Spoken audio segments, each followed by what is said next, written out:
नमस्कार। अभी हम मौजूद हैं हल्द्वानी के सबसे संवेदनशील इलाके में,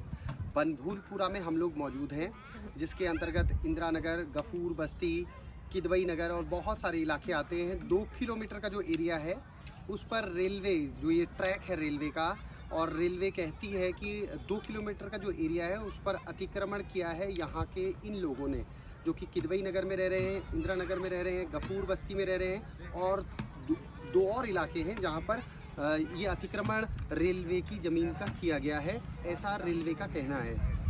2007 में हम लोग अगर जाने की कोशिश करें तो 2007 में रेलवे ने क्या किया कि पहले इनको नोटिस जारी किया यहाँ के लोगों को और कहा कि हमारी जो लैंड है, हमारा जो एरिया है, हमारी जो ज़मीन है उसको खाली कर दे। लेकिन 2007 के बाद 2013 में जो रेलवे है वो हाई कोर्ट पहुँचता है और कहता है कि जो हमारी ज़मीन है, जिसको कि अपने सामान के लिए, रखरखाव के लिए रेलवे को अपनी ज़मीन की आवश्यकता है, वो ज़मीन उसको वापस मिल जाए। तो नैनीताल हाई कोर्ट ने 2013 में ये फैसला जब सुनाना था तो 9 नवंबर 2016 को एक फ़ैसला आता है। 9 नवंबर 2016 को जब फैसला आता है तो रेलवे के पक्ष में आता है और तमाम सारी जो कानूनी दस्तावेज़ हैं, जो ज़मीन के कागज़ात हैं, उन तमाम सारी चीज़ों की तफ्तीश करने के बाद ये निर्णय निकलता है कि नैनीताल हाई कोर्ट क्या निर्णय देती है कि कहती है कि 10 हफ्तों के भीतर जो वो इलाका है, जो 2 किलोमीटर का एरिया है, जिस पर कि रेलवे कहती है कि हाँ ये हमारी ज़मीन है, उसको खाली कर दे। जब ये बात हुई तो उस समय सरकार, तत्कालीन जो सरकार थी वो कांग्रेस की सरकार थी और तत्कालीन जो मुख्यमंत्री थे वो हरीश रावत थे। तो 2016 में जब ये निर्णय आया, उसके बाद नवंबर के बाद 2017 में क्या हुआ कि सरकार ने पुनर्विचार याचिका दायर की और पुनर्विचार याचिका जब दायर करी तो उसके बाद फिर से निर्णय सुनाया गया, क्योंकि नैनीताल हाईकोर्ट ने पुनर्विचार याचिका को खारिज कर दिया। और ऑन डॉक्यूमेंटेशन जो मिनट्स जारी हुए, उस मिनट्स में अगर आप लोग पढ़ने की कोशिश करेंगे तो उन मिनट्स में भी ये लिखा हुआ है कि राजनीतिक फ़ायदे को देखते हुए जो रेलवे की जो ज़मीन है उस पर इन लोगों को बसाया गया है, ये नैनीताल हाई कोर्ट का कहना है। उसके बाद क्या हुआ कि ये लोग सुप्रीम कोर्ट जाते हैं, क्योंकि सुप्रीम कोर्ट के पास जब ये जाते हैं तो सुप्रीम कोर्ट इस वजह से स्टे दे देता है और स्टे देने की बात ये कहते हैं कि पुनर्विचार याचिका को हाईकोर्ट ने ठीक से नहीं सुना, तो वापस इन लोगों को एक तरीके से राहत दी गई। जो 10 हफ्ते का टाइम पीरियड दिया था 2016 में, जो निर्णय सुनाया था, उस पर एक तरीके से रोक लगती है और सुप्रीम कोर्ट कहता है कि वापस आप लोग हाई कोर्ट जाइए और हाई कोर्ट को कहते हैं सुप्रीम कोर्ट कि इस पुनर्विचार याचिका पर ठीक से आप लोग कार्रवाई करिए। उसके बाद 2017 के बाद वर्ष आता है 2022। 20 दिसंबर 2022 को नैनीताल हाईकोर्ट फिर से अपना फैसला सुनाता है और इस समय कहता है नैनीताल हाईकोर्ट कि 10 दिन के भीतर जो इलाका है, 2 किलोमीटर का जो एरिया है, जो रेलवे कह रही है कि जिस पर उनका अधिकार है, तो वो रेलवे को वापस दे दी जाए। तो 20 दिसंबर के बाद बवाल हुआ और उसके बाद 5 तारीख को ये लोग जो रेलवे के खिलाफ जो लोग हैं, और जो मैं कह रहा हूँ कि इंदिरा नगर, गफूर बस्ती, किदवई नगर और बहुत सारे इलाके जो कि 2 किलोमीटर के दायरे में आते हैं, ये लोग सुप्रीम कोर्ट पहुँचते हैं। 5 तारीख को स्टे लगता है और स्टे इस चीज़ पर लगता है कि 10 दिन के भीतर ये लोग इस इलाके को खाली नहीं कर सकते हैं। हालांकि जो पब्लिक प्रेमिसेस एक्ट है, जो कि PPA है, उसके तहत सुप्रीम कोर्ट ने कोई भी कार्रवाई नहीं रोकी है। तो उसके साथ साथ हम लोग इस बात पर कहना चाहते हैं कि देखिए, जो ज़मीन है वो जो कानूनी दस्तावेज अगर देखा जाए तो ये ज़मीन रेलवे की है। साथ ही साथ अगर हम लोग ये कहें कि सुप्रीम कोर्ट की एक तरीके से शिथिलता किस तरीके से दिखती है, या हम लोग कहें कि सुप्रीम कोर्ट किस तरीके से बयान बदलता है, उस पर भी अगर हम लोग जाने की कोशिश करें तो ये देखेंगे कि आंध्र प्रदेश के अंदर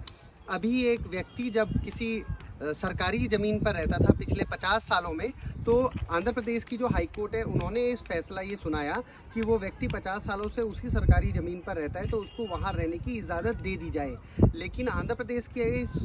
हाई कोर्ट के बाद जब सुप्रीम कोर्ट मामला पहुँचता है तो सुप्रीम कोर्ट ने क्या आंसर दिया? सुप्रीम कोर्ट ने कहा कि ये लोग गिद्ध हैं,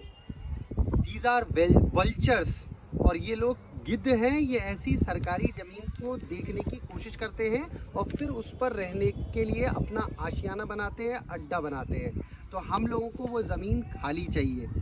साथ ही साथ अगर हम लोग देखें कि सुप्रीम कोर्ट जब बनभूलपुरा के इलाके पर क्या फैसला देता है, और सुप्रीम कोर्ट जब फरीदाबाद के खोरी गांव में क्या होता है कि 1 लाख लोग, यहाँ पर 50,000 लोगों की बात हो रही है कि 50,000 लोग कहाँ जाएंगे। सुप्रीम कोर्ट ने फरीदाबाद के खोरी गांव पर जब एक निर्णय सुनाया है तो उसमें ये कहा है कि जो 1 लाख लोग हैं वो 3 हफ्ते के भीतर वो फरीदाबाद के खोरी गांव को खाली कर दें। तो एक तरफ तो सुप्रीम कोर्ट का फैसला अगर आप लोग सुनने की कोशिश करेंगे फरीदाबाद के खोरी गांव पर तो ये फैसला आता है, और एक तरफ सुप्रीम कोर्ट के फैसले को अगर हल्द्वानी के बनभूलपुरा इलाके पर देखने की कोशिश करेंगे तो एक स्टे ऑर्डर आ जाता है। तो अब हम लोग ये बात करना चाहते हैं कि रिहेबिलिटेशन की बात सुप्रीम कोर्ट ने कही है, और रिहेबिलिटेशन की बात अगर यथार्थ में आगे सुप्रीम कोर्ट की देखरेख में अगर होता है तो आने वाले भविष्य में क्या डेमोग्राफी पूरे देश भर की बदलने वाली है, इस पर भी हम सब लोगों को देखने की कोशिश करनी पड़ेगी। साथ ही साथ हम लोग ये कह सकते हैं कि इन लोगों ने अपने दस्तावेज आवश्यक रूप से दिखाए हैं, लेकिन सरकार और रेलवे दोनों लोगों को बुलाया है सुप्रीम कोर्ट ने उन लोगों को समय दिया है, दोनों लोगों को, और ये कहा है कि 2 तारीख के बाद 2 मई को फिर से इसकी सुनवाई होनी है, और देखते हैं कि कोर्ट किस करवट बैठता है। लेकिन हालांकि हम लोग ये कहना चाहते हैं कि जो जल जंगल ज़मीन है और उस पर क्या है कि जो सरकारी संपत्ति है उस पर अगर पूरे देश भर के अंदर अगर हम लोग देखने की कोशिश करेंगे कि अवैध रूप से अगर कोई भी रहने लग जाएगा तो उस पूरे क्षेत्र का क्या हश्र होगा, क्या डेमोग्राफी बदलेगी, उस पर उसका भी हम सब लोगों को भी आकलन करना आवश्यक रूप से ज़रूरी हम सब लोगों को सोचना चाहिए कि क्या आगे आने वाले भविष्य में होगा। लेकिन हम सब लोग ये कहना चाहते हैं कि सुप्रीम कोर्ट ने फैसलों को देखा है। सुप्रीम कोर्ट 2 तारीख को फिर से 2 मई को फिर से तमाम सारी चीज़ों की सुनवाई करेगी, और यहाँ पर हालांकि हम लोग ये कह सकते हैं कि यहाँ पर सरकारी जो चाहे वो स्कूल की बात है, चाहे हॉस्पिटल की बात है, यहाँ पर पानी की टंकियाँ यहाँ पर हम लोगों को दिखाई दे रही हैं। ये जो रेलवे की बात है, चाहे केवल रेलवे ही अपनी ज़मीन की बात नहीं कर रहा है, पूरे देश भर के अंदर डिफेंस सेक्टर में भी जो आर्मी का क्षेत्र है, आर्मी के लोग भी इस बात को कह रहे हैं, आर्मी के आला अधिकारी भी इस बात को कह रहे हैं कि उनकी ज़मीनों पर भी अतिक्रमण किया गया है। पूरे देश भर के अंदर अगर ऐसा अतिक्रमण का माहौल चलता रहेगा तो उसके बाद क्या नतीजा आगे आएगा, उस पर भी हम सब लोगों को सोचना होगा। आने वाले भविष्य में तमाम सारी चीज़ों पर क्या अभी सुप्रीम कोर्ट फैसला देने वाला है, देखिए मैटर सब्जुडाइज है, जो भी फैसला होगा उस पर हम सब लोगों को एक तरीके से हम लोगों को मानना भी पड़ता है, और हम लोग न्यायपालिका पर विश्वास करते हैं। उसी आने वाले समय में हम लोग देखेंगे कि इस बनभूलपुरा इलाके पर जो कि यहाँ पर 4,000 जो